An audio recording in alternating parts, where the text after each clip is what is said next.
Yeah, it's just full. So is there anything on like the vision, like is there anything on the horizon that you haven't done that you kind of always wanted to jump into? Because I mean, your story is pretty crazy. You know, you're coming, especially from your story is a classic, coming from a small town that has a lot of violence, a lot of crazy shit that goes on, to someone who has millions of followers, who's got a couple of businesses under her belt, who's fist bumped Hugh Hefner, who's been titty grabbed by Justin Bieber, but like there's all these other crazy things, and I know there's a lot of other stories that they've gone through.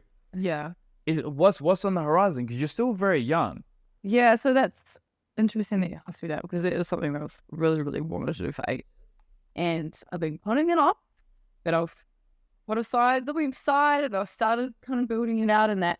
But I just needed to kick up the arts, I'll be honest. But recently I just lost a very, very big contract, thinking this was just before Bali as well, and there was no notice that the company's gone into liquidation.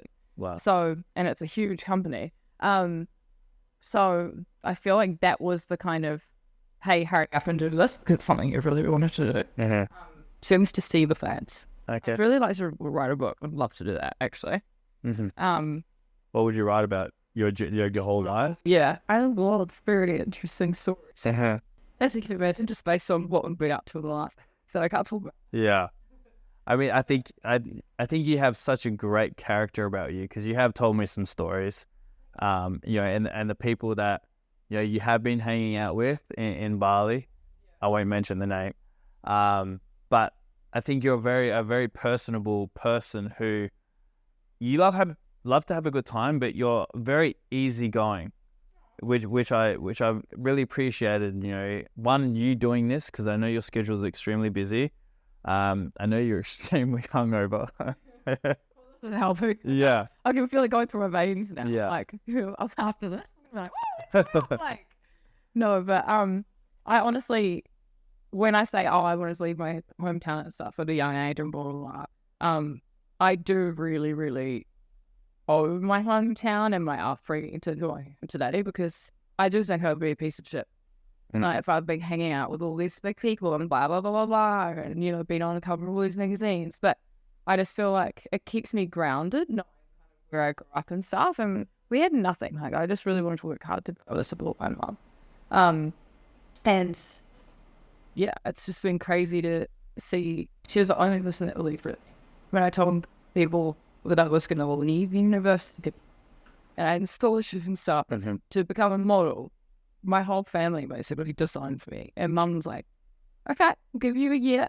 And if you can make half of what you would have as a graduate, which was a lot to me then, then sure, I'll go in and support you 100% and go for it.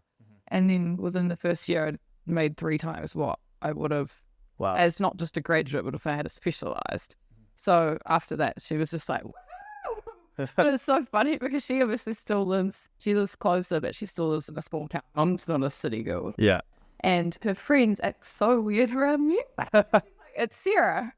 No, it's my daughter. And they're like, oh yeah, do you know she's like famous, eh? And you can imagine them just trying to take celebrity child. Trying to take photos of me across the road and stuff. And I'm like, just come and say hello. You've known me my whole life. Buy me a pie.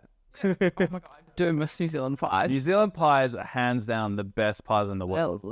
Yeah. That's coming from Australian. So if you're giving a Kiwi a compliment. Yeah, this is a New Zealand pie factory here.